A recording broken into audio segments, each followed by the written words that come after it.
On parle beaucoup ces temps-ci du Viagra féminin. En fait, c'est un faux titre, puisqu'il ne s'agit pas du vrai Viagra. Le Viagra, c'est le produit pour hommes.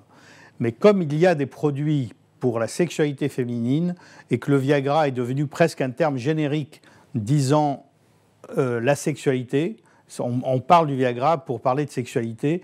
Et donc, quand on dit Viagra féminin, c'est pour parler des produits féminins pour la sexualité féminine.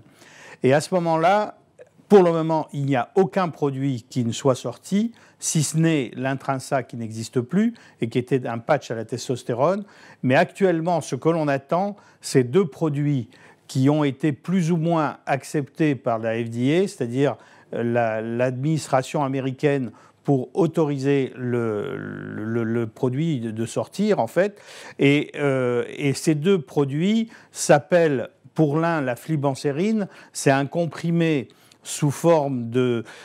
C'est un psychotrope, en fait, qui va agir sur le cerveau et qui va permettre à la femme d'être moins inhibée, donc d'être désinhibée. Et si on enlève le frein, parfois on peut accélérer. Et du coup, ça peut favoriser et accélérer le désir.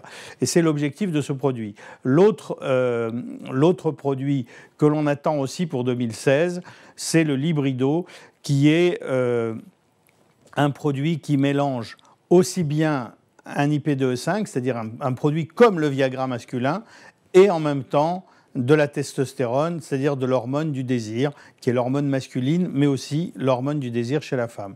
Et l'action de ces deux composés-là peuvent aboutir à beaucoup plus de stimulation chez la femme.